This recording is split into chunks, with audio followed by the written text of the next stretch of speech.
Namasté. Bon, je suis content de vous retrouver aujourd'hui encore pour une vidéo.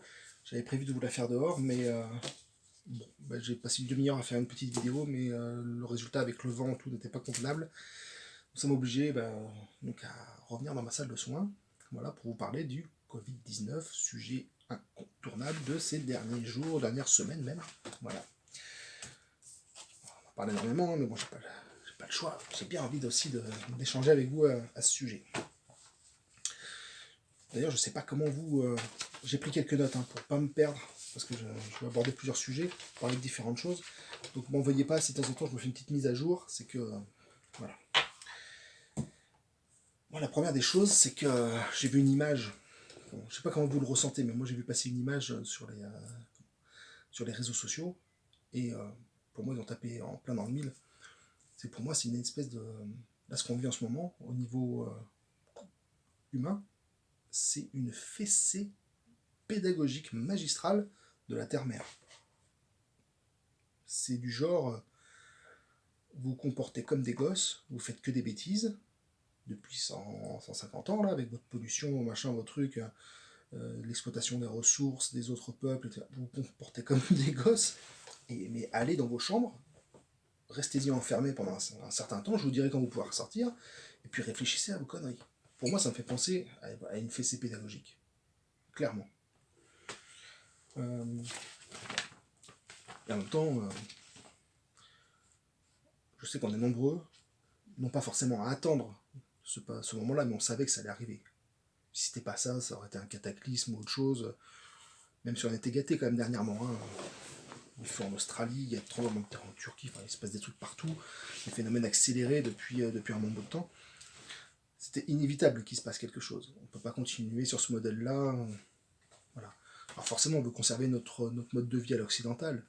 Forcément. Parce qu'il y a le confort, la sécurité, il y a plein de choses. Mais il va falloir revoir... il va falloir revoir certaines choses. Parce que là, c'est pas possible. On vit sur la Terre, mais elle nous appartient pas. On n'est pas... c'est pas nous qui dirigeons la Terre. C'est... si elle veut évoluer, elle va évoluer. Et si on peut pas suivre le rythme, tant pis pour nous. On n'est pas indispensable à la Terre, loin de là. Voilà. Enfin bon, j'hésitais au départ, j'hésitais un petit peu à faire cette vidéo parce que parce que j'ai pas beaucoup de personnes qui regardent. C'est une chaîne encore un peu jeune et j'ai peu de vidéos. Voilà. D'ailleurs, je suis très triste. Si vous pouviez regarder un peu plus, ça me ferait plaisir. Merci beaucoup. Non, mais trêve de plaisanterie. Ouais, j'hésitais. Je me suis dit, bon, qui sait que ça va intéresser encore un énième sujet, mais bon. Qu'est-ce que je voulais vous dire? Oui. En ce moment, je sais pas vous, mais là, en tant que praticien, etc., je reçois plein d'invitations pour une méditation qui doit avoir lieu entre le 3 et le 4, donc demain et après-demain, là, sur l'ouverture d'un portail. Je ne comprends pas comment, pour une méditation, on puisse être autant sollicité. Il y a de la publicité, mais sur tous les supports. Il y a des moyens qui sont mis en œuvre là-dessus, et c'est impressionnant. On se croirait un concert de rock pour sauver, pour avoir des fonds pour le sida et autres. C'est un truc. Je sais pas si vous avez vu passer les invitations, mais c'est assez. Je sais pas comment ils ont mis ça en place. C'est assez impressionnant. Quelques jours, bravo le marketing. Mais bon. Mais moi, ça m'inquiète parce que derrière, on voit pas qui, pourquoi on n'a pas de... C'est quoi? Pour amener la lumière, pour amener une guérison instantanée. On veut essayer de forcer la nature à arrêter ce qu'elle a mis en marche. Bon, déjà, d'une, pour moi, ça m'étonnerait que ça fonctionne. Si la nature a décidé de faire procéder à un nettoyage, il aura lieu. Il n'y aura pas de réduction de peine. Je vois pas comment, depuis le temps qu'on implore des pitiés dans tous les sens, on voit que c'est pas super efficace. Donc je comprends pas le but. Et j'ai surtout peur que ce soit détourné après. Parce qu'ok, on va condenser énormément d'énergie, beaucoup d'intention, d'amour, etc. Mais ça va être de l'énergie qui va servir à quoi au final? Ouvrir un portail d'amour, de lumière, de guérison. Les portails, regardez le CERN là, ce qu'ils font, ils essayent d'ouvrir des portails aussi. Moi, je suis pas convaincu. Donc après, vous faites ce que vous voulez. Moi, personnellement, je mettrais des doutes. La méditation, c'est très bien. Méditation de groupe, c'est encore mieux parce que ça démultiplie la puissance. Mais si tout le monde médite à son échelle, il n'y a pas besoin de se retrouver à une heure précise. Hein. Si tout le monde envoie des ondes de guérison, de volonté d'arrangement des choses, on peut le faire de chez soi, parce qu'on n'a pas le choix. Mais vous n'êtes pas obligé de faire ça pour d'autres personnes ou pour... faites-le à votre échelle déjà, ça sera amplement suffisant. Donc ça, c'était une des premières choses. La deuxième, effectivement, ils veulent ouvrir un portail, parce que je suis pas un pro de l'astronomie et autres, j'ai quelques notions, mais apparemment, donc, il y aurait le 5, pardon, donc le 5 avril, il y aurait une conjonction des planètes, Pluton, Jupiter, et tout ça en Capricorne. Et en passage, je trouve ça drôle, parce que pour un président jupitérien comme Macron, autoproclamé du coup, devoir gérer une situation de crise pendant une conjonction de planètes, Jupiter, Platon, justement, je trouve ça assez savoureux. Mais bon, c'est un des détails qui me fait rire dans cette histoire. Donc je ne sais pas si ça va lui plaire ou pas, mais c'est clair qu'il va y avoir des changements avec tout ça. Hein. Et d'ailleurs, au niveau astrologique, ou quand on parle de cycle cosmique à plus grande échelle, là on sait qu'on est, en termes de précession des équinoxes, je vous ferai un sujet là-dessus parce que c'est un truc assez, pas forcément compliqué, mais il faut quelques notions, même par rapport au calendrier Maya et tout, eux avaient très bien compris ces cycles naturels. Donc là on est en train de payer la fin du calendrier de 2012, et du coup l'expansion de conscience qui devait en résulter. Et c'est pour ça que tout se précipite ces dernières années, que tout va de plus en plus vite. Et là, effectivement, il se pourrait bien que cet événement de Covid-19 soit propice à une réflexion personnelle, à une évolution collective, et peut-être à quelque chose d'autre. Mais là, il se trouve qu'on est dans une période de passage entre l'ère du Poisson et l'ère du Verseau, au niveau de la précession des équinoxes. Mais on y reviendra. Je vous ferai un truc là-dessus, ça peut être sympa.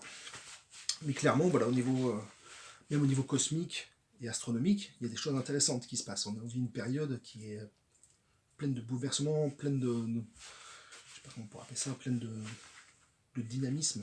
Bon. Et certains parlent même du passage dans la 5D, dans la cinquième dimension. Là, actuellement, on est dans la troisième dimension, avec tout ce qui nous entoure, palpable, donc avec les axes avant, arrière, haut, bas, etc. Donc 3 dimensions, plus la quatrième dimension qui serait le temps. Certains donc, parlent du basculement en cinquième dimension. C'est pas complètement illogique ni farfelu. Effectivement, si la Terre nous a pas attendu pour évoluer.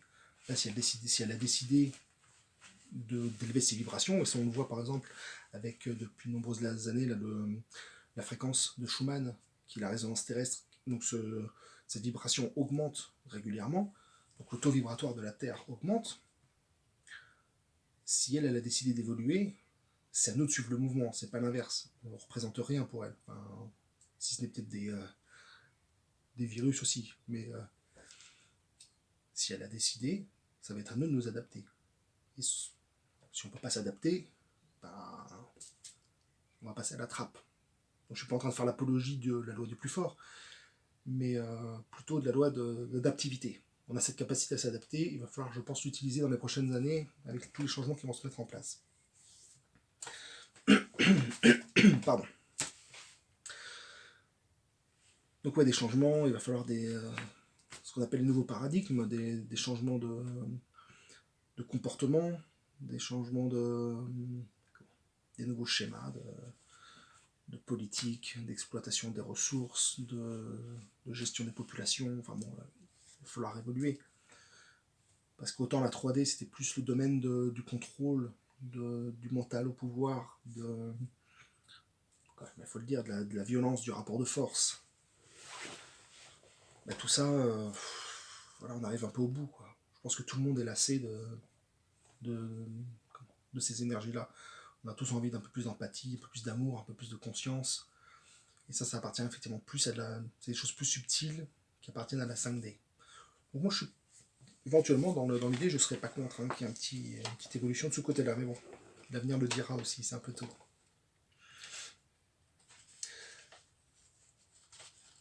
Donc là, effectivement, le confinement, ça nous oblige à travailler sur nous, quoi.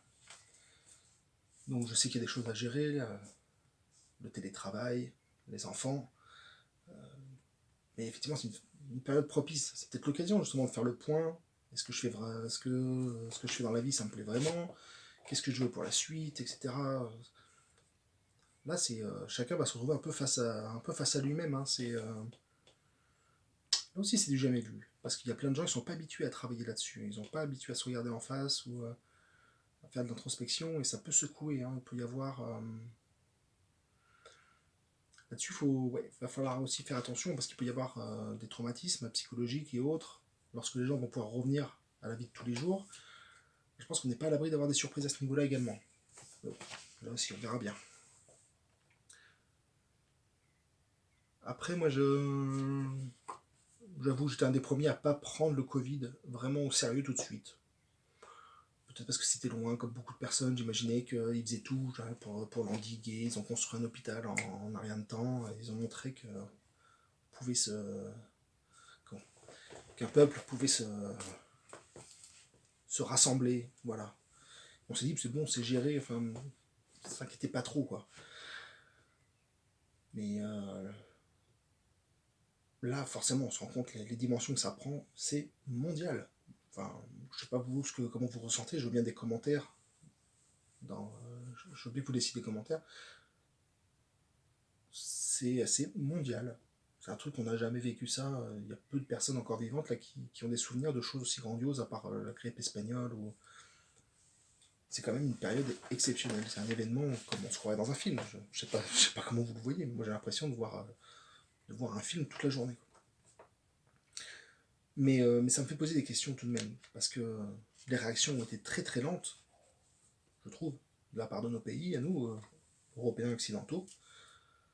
Donc ouais, des réactions très lentes, et puis, comment dire, qu'est-ce que j'avais noté? Ouais, je sais pas comment vous dire ça, parce que je veux pas passer pour le complotiste de service, mais clairement, les autres années, enfin, si on prend le virus en tant que tel, si on prend les chiffres du Covid-19, alors c'est peut-être, je minimise pas du tout le virus, je veux pas minimiser ni les décès, ni la peine des familles, etc. C'est pas du tout le but. Paix à leur âme, voilà, je suis pas là-dedans. Mais clairement, le nombre de morts est moindre qu'une grippe saisonnière ou autre, et ça n'enclenche pas de tels mécanismes derrière pour se protéger. Et il n'y a pas de répression aussi violente pour d'autres choses qui tuent encore plus de personnes. Il n'y a pas de mobilisation de moyens, d'argent ou autre, autant que ça, pour d'autres sujets qui le mériteraient autant. Et ça m'interpelle, ça me laisse un petit goût amer. Je me dis, mais qu'est-ce qui se passe? Pourquoi? Ok, c'est peut-être super contagieux, mais on en guérit quand même assez facilement. Il y a plus de guérison que de décès. Enfin, je sais pas, j'ai l'impression qu'il y a un truc derrière qui nous est pas dit. Je sais pas, ça me laisse une drôle d'impression. Donc après, est-ce qu'ils ont plus d'informations, enfin les gouvernements et autres, hein, j'entends, est-ce qu'ils ont plus d'informations, est-ce que c'est peut-être pas si naturel que ça, voilà. Mais pour moi, il y a un truc bizarre. Je sais pas si vous avez des informations, je suis preneur. En tout cas, il y a un truc qui commence à faire peur, et même partout, là, on commence à penser aux répercussions au niveau du système. Et là, effectivement, il y a de quoi peut-être un peu baliser, parce que comment sortir de ça, quoi. Là, on arrive donc en troisième semaine de confinement. La plupart des pays sont quand même pas mal à l'arrêt. Et problèmes économiques, les entreprises qui se cassent la gueule. Passez-moi l'expression, hein, mais bon. On ne sait pas qui va pouvoir survivre, déjà physiquement et aussi économiquement. Enfin, ça risque d'être très compliqué. On ne sait pas combien de temps ça va durer encore cette situation. Euh, on est nombreux à travailler notre compte et on ne va pas être aidé par l'État, clairement. Donc qui va pouvoir survivre? Ça va être, je pense que même au niveau d'un État comme la France, la situation peut être très compliquée à l'issue. Et je pense qu'il y en a beaucoup qui mesurent l'impact que ça va avoir. Ils ne veulent pas trop en parler, mais ça peut être assez violent. À l'échelle d'une civilisation occidentale, ça peut être assez violent. Donc là aussi, je pense qu'il va falloir se blinder et anticiper un peu la situation.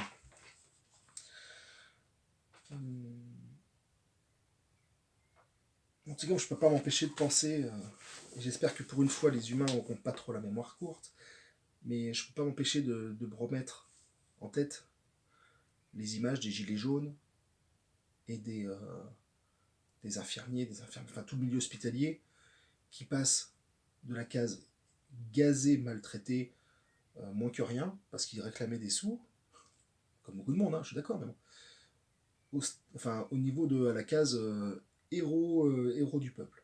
C'est amplement mérité. Ils font un travail extraordinaire, on a raison de les applaudir. Voilà, eux, les forces de l'ordre, etc.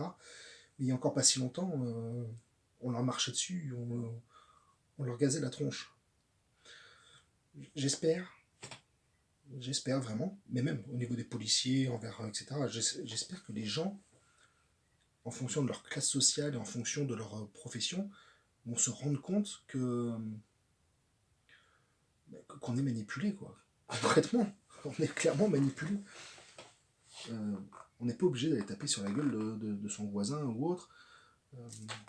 Et on gaze pas des gens qui demandent des moyens pour aider son prochain. Enfin, c'est dans quel monde est-ce qu'on vit? Moi, je me pose la question, mais tous les jours, et encore plus maintenant, mais dans quel monde est-ce qu'on vit, quoi? C'est assez incroyable. Donc là, ces personnes-là, mais comme d'autres, hein, qui ont ce que j'appelle des métiers de vocation, c'est-à-dire qu'ils sont déjà animés par des énergies supérieures à la moyenne, dans le sens où ils sont au service des autres. Donc là, effectivement, il y a déjà beaucoup plus d'amour, il y a de l'implication, il y a de l'empathie. Eux, la 5D, ils sont déjà, même s'ils n'en sont pas forcément conscients, ils agissent déjà avec ces énergies-là qui les traversent et qui les animent.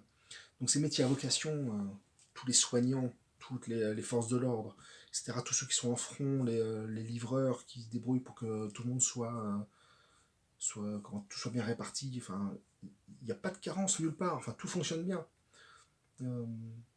Tous ces gens-là, les profs également, on se rend pas compte là, mais pareil, tous les profs aussi sont en train de s'adapter. Tous ces gens, j'espère que la mémoire ne sera pas aussi courte que d'habitude. Parce que là, franchement, chapeau. Bon, écoutez, je pense avoir fait à peu près le tour. Donc il est clair que là, c'est une période de nettoyage, hein, en accéléré, mais jusqu'où ça va aller, ça c'est la grande question.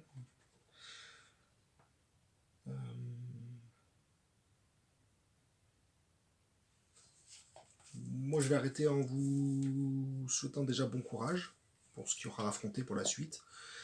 Je vais vous donner un petit conseil pour... alors déjà, restez chez vous. Pardon, j'en bafouille, mais restez chez vous, c'est important justement pour aider les soignants. Ils le disent partout, mais c'est pas pour rien non plus. Et continuer les gestes sanitaires de base. Un petit conseil pour ceux qui travaillent sur écran, beaucoup. Réactivez l'énergie de vos mains en les frottant, comme ça. Vous les frottez, vous attendez, faites bien chauffer.